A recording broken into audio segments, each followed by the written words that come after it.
menebar dakwah, meraih surga. Makanya kalau ikut filsafat bingung-bingung. Ya, bukannya tambah ya, orang itu tambah mantap akidahnya, tapi tambah apa? Membingungkan. Oleh karenanya kalau pengen bingung silakan berfilsafat. Kaidah yang disebutkan oleh Imam Syafi'i sebagai pembelaan beliau kepada hadis adalah bahwa hadis ahad adalah hujjah. Hadis ayyul ikhwah terbagi menjadi dua. Ada hadis mutawatir, ada hadis ahad. Hadis mutawatir yaitu hadis yang diriwayatkan dari jalur yang banyak sekali. Jalur sahabat yang banyak sekali sehingga nggak mungkin mereka bersatu di atas kebohongan, kedustaan. Adapun hadis ahad itu yang diriwayatkan dari jalur satu sahabat, dua sahabat, tiga sahabat, nggak sampai kepada mutawatir. Ini adalah hadis ahad. Nah, hadis ahad, kalau hadis tersebut adalah sahih, maka harus dijadikan sebagai hujjah, tetap sebagai hujjah, baik dalam masalah akidah ataupun dalam masalah fikih, dalam masalah amalan ibadah. Karena patokan kita bukan mutawatir atau ahad, tapi kesahihan hadis.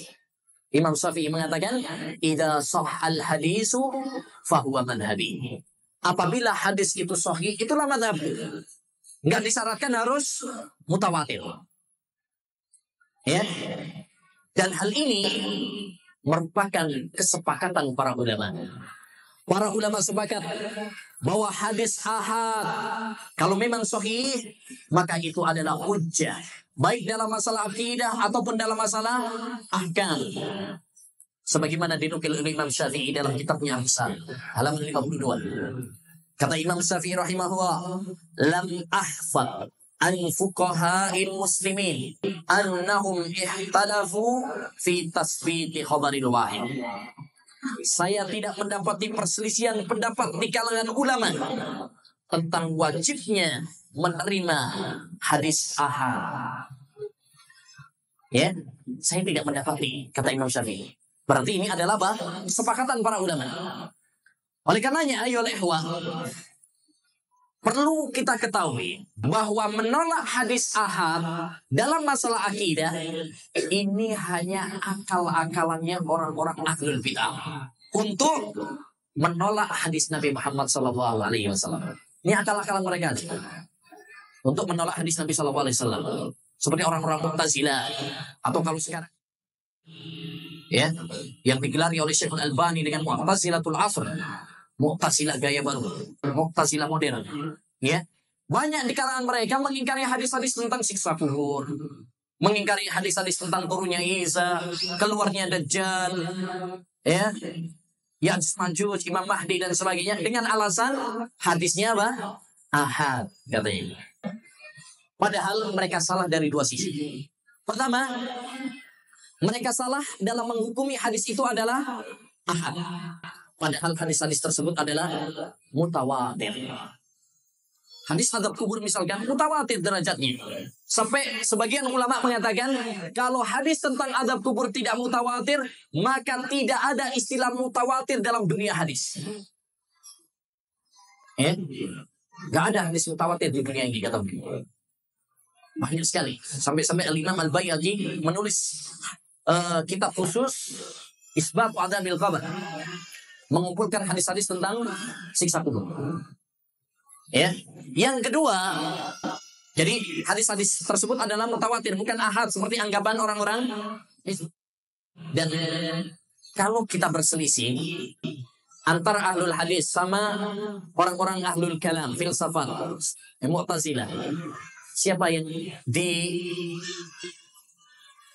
diterima ucapannya?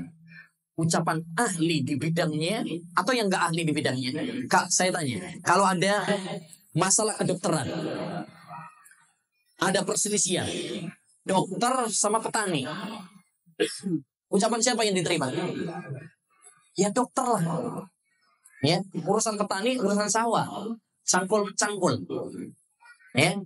Tapi kalau urusan kedokteran kita serahkan kepada masalah hadis, kita serahkan kepada ahli hadis, bukan kepada orang yang nggak ngerti hadis.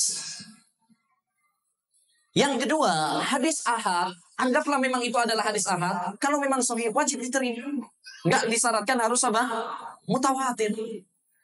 Mana dalilnya yang menyebutkan bahwasanya hadis itu kalau ahad, ya, maka tidak diterima?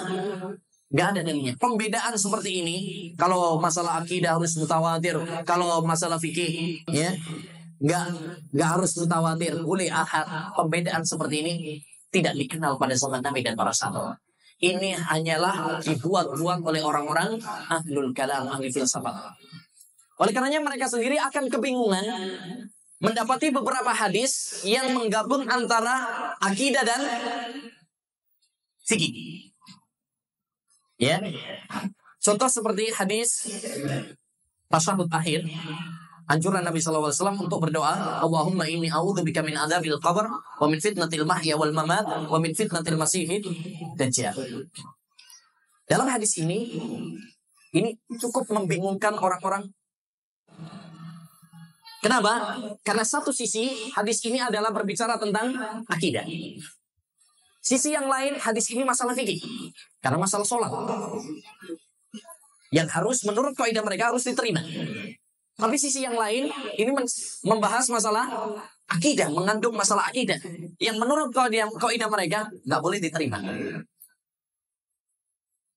Akhirnya saking bingungnya mereka mengatakan apa? Boleh dibaca, tapi jangan diyakini. Boleh baca aja, tapi jangan diyakini ada adab kubur, jangan diyakini ada dajjal. Ini orang sudah nggak tahu ini. Makanya kalau ikut filsafat bingung-bingung, ya, bukannya tambah, ya, orang itu tambah mantap akidahnya, tapi tambah apa? Membingungkan. Oleh karenanya kalau pengen bingung silakan berfilsafat. Ya. Benar kata sebagian ulama salaf, aktsarun nasi liraban indal ahlul kalam. Orang yang paling banyak ragu, ya, itu adalah ahlul kalam.